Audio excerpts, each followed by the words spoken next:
The crystal ballroom of the Metropolitan Tower shimmered beneath the glow of its grand Art Deco chandeliers. Each glittering fixture, worth more than most people's vehicles, scattered intricate shadows that danced across the marble floors polished to a flawless sheen. For my father's 60th birthday, no expense had been spared.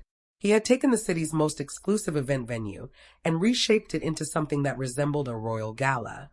Every table overflowed with cascading arrangements of white roses so tall they seemed almost architectural, while a live jazz quartet filled the air with smooth, elegant melodies.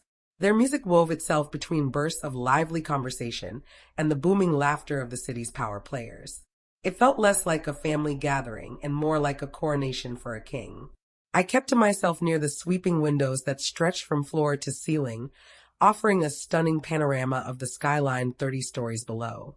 The city sparkled like a jewel box, but I watched it as though I were outside the story being told in that ballroom. The guest list read like an index of the most influential people in the metropolitan area. Top attorneys, heavyweight politicians, developers with entire neighborhoods under their control, and families whose legacies were carved into hospital entrances and university libraries. At the center of it all, my father basked in the attention.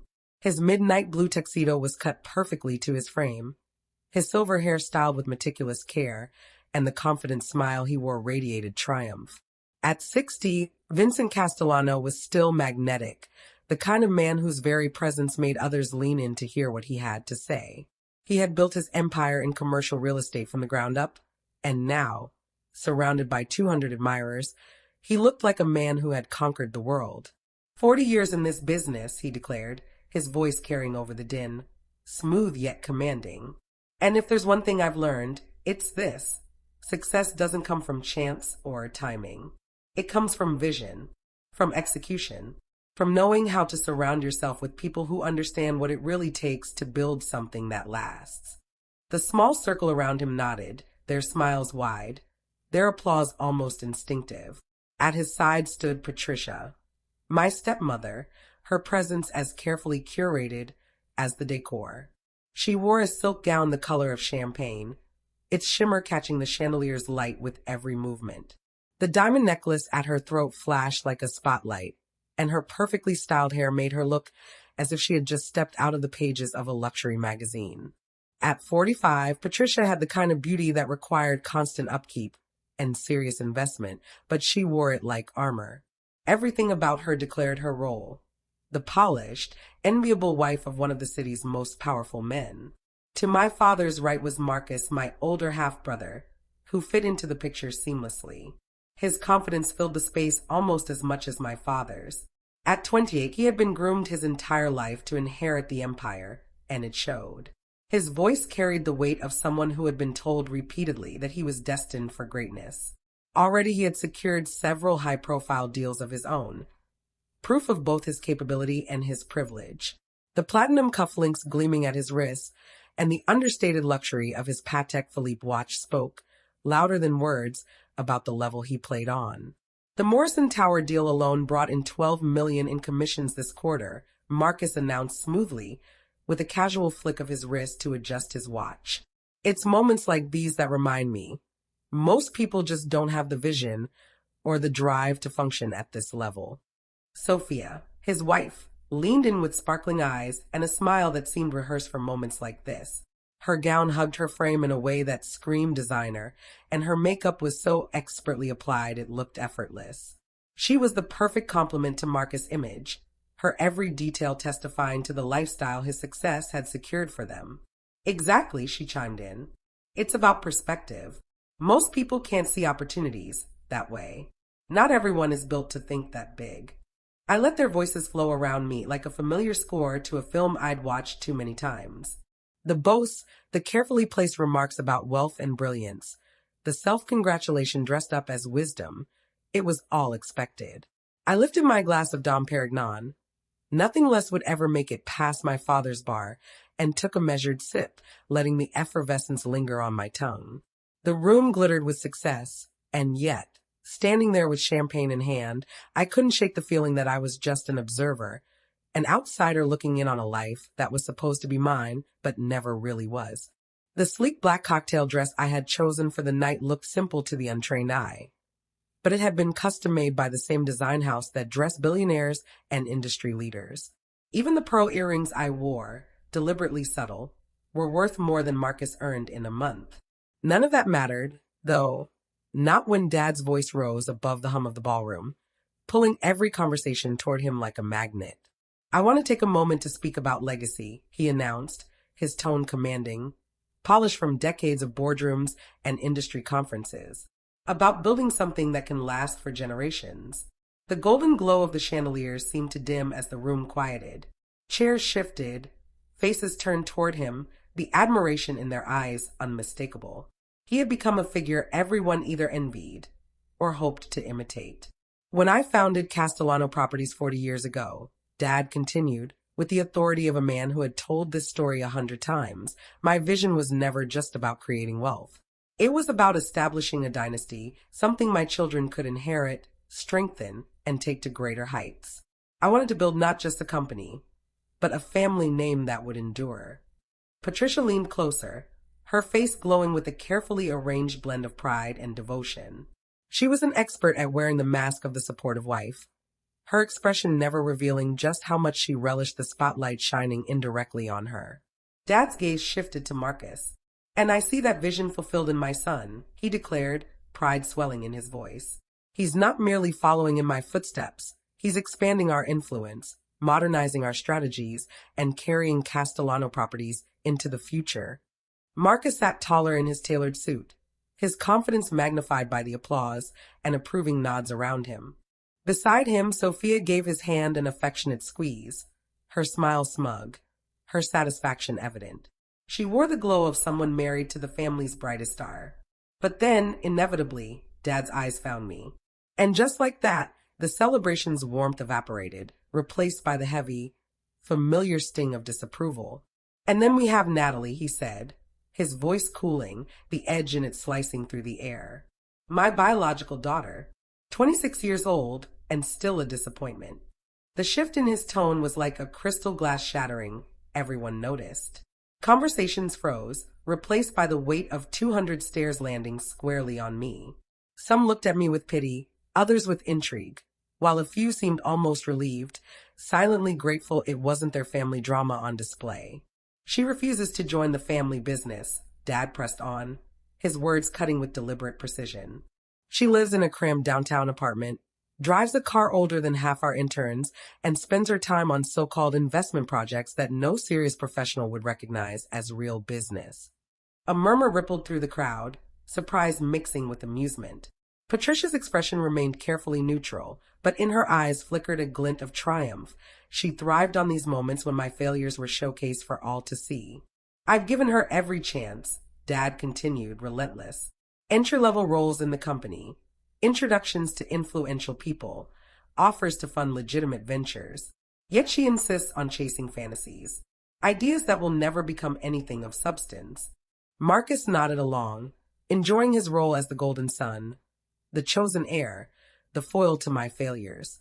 His voice joined the performance, carrying across nearby tables with calculated authority. Real estate demands vision, capital, and connections. It isn't something you can dabble in as a hobby. The words hung in the air, sharp as broken glass. While I sat beneath the weight of it all, the dutiful son basking in admiration, the stepmother glowing with satisfaction, and me, the daughter held up as a cautionary tale. I set down my champagne flute and made my way toward the family's table, my heels clicking softly against the marble floor with each step.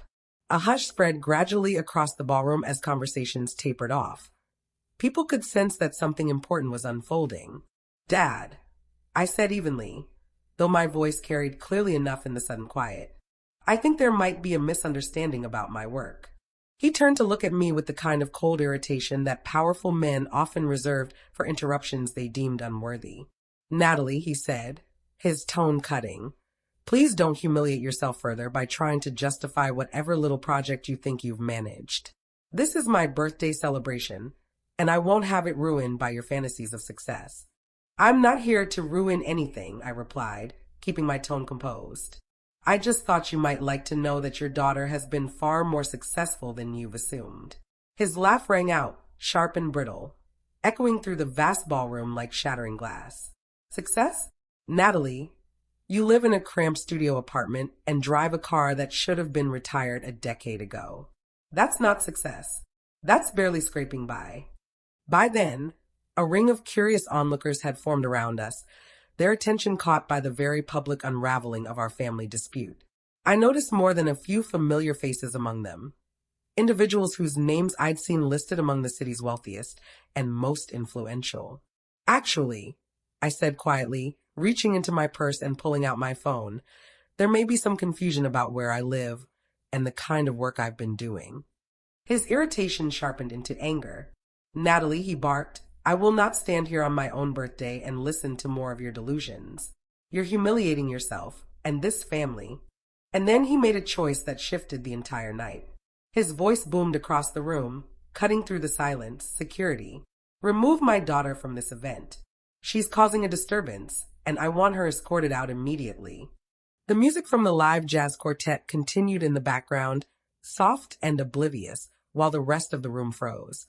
200 of the city's elite turned their eyes toward me as a uniformed security guard strode forward. He was tall, polished, clearly a veteran of managing high-profile gatherings. His expression remained professional, though I caught a flicker of discomfort in his eyes as he approached, caught in the middle of this spectacle. He stopped just short of me, voice steady and loud enough for the entire room to hear. Excuse me, ma'am. Are you Miss Natalie Castellano? Yes, I answered calmly. The man's demeanor shifted instantly. His stiffness melted into something almost respectful. Ma'am, I sincerely apologize for the confusion, but you're the property owner. You're listed as the primary contact for all security matters here at the Metropolitan Tower. The silence that followed was so absolute I could hear the low hum of the climate system, the faint rustle of designer gowns as guests shifted, and the delicate fizz of champagne bubbles rising in crystal glasses. My father's face changed in rapid succession, confidence, confusion, and then horror, all flashing across his features in a matter of seconds. What did you just say? He whispered hoarsely. The security guard cleared his throat, glancing around at the captivated audience. Sir, Miss Castellano owns the Metropolitan Tower. She purchased the building a year and a half ago through her company, Meridian Holdings. That's impossible, my father muttered, his voice cracking under the weight of disbelief. I unlocked my phone and opened the property management app, its sleek interface lighting up the screen. It's not impossible, Dad. It's very real. I bought the Metropolitan Tower 18 months ago for $247 million, cash, when the previous owners were looking to sell. The word bankruptcy hung in the air like a revelation. But what I had just revealed wasn't about failure. It was about control. $247 million, I said evenly, watching the ripple of disbelief cross the ballroom. That's what I spent on a single acquisition. The Metropolitan Tower isn't just where we're standing. It's part of my commercial real estate portfolio. I held out my phone so Dad and the rest of my family could see the list of holdings. I currently own 12 commercial buildings across the city. In fact, 3 of the properties that Castellano Properties manages for outside investors actually belong to me. Marcus leaned closer, his face draining of color as his confidence slipped away. That portfolio alone is valued at over $400 million, I continued. $437 million, I corrected when Marcus stammered. That's only the real estate side. My total investment portfolio is larger than that. Patricia's complexion had gone ghostly under her makeup, her carefully constructed poise unraveling in front of 200 silent guests. You're 26 years old, she whispered. How is this even possible? I started when I was 18, I replied, my voice calm but carrying clearly through the room since everyone was now listening. Grandma Castellano left me $2 million in her trust. Instead of treating it as a windfall, I bought my first downtown property. I reinvested every cent of profit, leveraged my growing equity, and expanded. I never stopped building. Dad finally found his voice, though it cracked with disbelief. You're saying you bought the Metropolitan Tower? This building? Yes, I nodded. Along with the Harrison Center, where your company headquarters are located. The Riverside complex, where Marcus and Sophia live. and the waterfront tower is where Patricia's spa operates. The truth rippled through the room like a thunderclap. The family that had spent years dismissing me were, in reality, my tenants. Their homes, their businesses, everything tied back to me. The security guard, sensing tension, stepped forward cautiously. "Ma'am," he asked, "would you like me to escort anyone out? Or is everything resolved?" I glanced around at the frozen faces, then smiled. "We're fine, but please ask the building manager to join us. I'd like to review some policies with my family." The guard nodded. "Of course, ma'am." As he left, a low murmur rose through the ballroom. Guests pulled out their phones, verifying my claims or spreading the story to those unlucky enough not to be here in person. Dad sank into his chair. All the authority he had carried earlier drained away. "Natalie, I don't understand. Why didn't you tell us? Why let us believe you had failed?" I answered gently, pulling a management report from my purse. "Because every time I tried, you cut me off. You insisted real estate was for seasoned players with massive capital. When I mentioned buying my first building, you said I was throwing away my inheritance. When I expanded, you told me I was out of my depth. After a while, I decided the numbers could speak for themselves." The building manager arrived then, a poised woman in her 50s. "Miss Castellano, you asked for me?" "Yes, Sandra," I said warmly. "I wanted you to meet my family. They're tenants in several of our properties.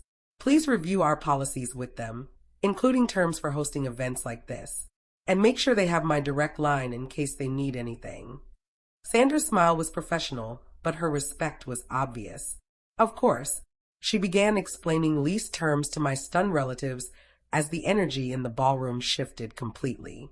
Guests who had been mere spectators minutes earlier now approached eagerly, shaking my hand, congratulating me, and inquiring about potential collaborations.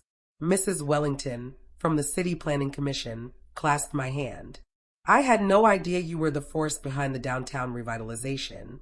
Your projects have transformed entire neighborhoods." Dr. Morrison, representing the medical board, added quickly, "The plaza you developed has been a turning point for our practice.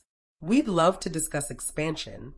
I smiled politely, but it was the quiet moment later when Dad pulled me aside that mattered most. "Natalie," he said softly, his voice stripped of its usual commanding tone, "I owe you an apology. More than one. I've been completely wrong about you." "I know," I said, hugging him, something we hadn't done in far too long. "But maybe we can start over. As equals." Dad looked around the glittering ballroom, my ballroom in my building, and shook his head with a rueful smile. "Sweetheart, I think you might be more than equal to your old man now."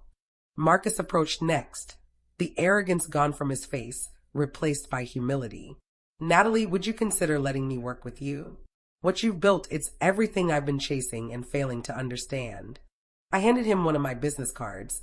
"Of course, but you should know, my junior analysts all start entry level, no matter their last name." He accepted the card with relief. "That's perfect.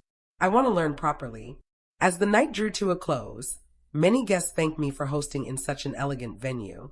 Several exchanged cards, offering 3 new partnership opportunities before the evening ended. But the moment that sealed everything came when Dad rose for a final toast. "Ladies and gentlemen," his voice boomed once more across the ballroom, "I need to correct something I said earlier tonight." The room fell silent.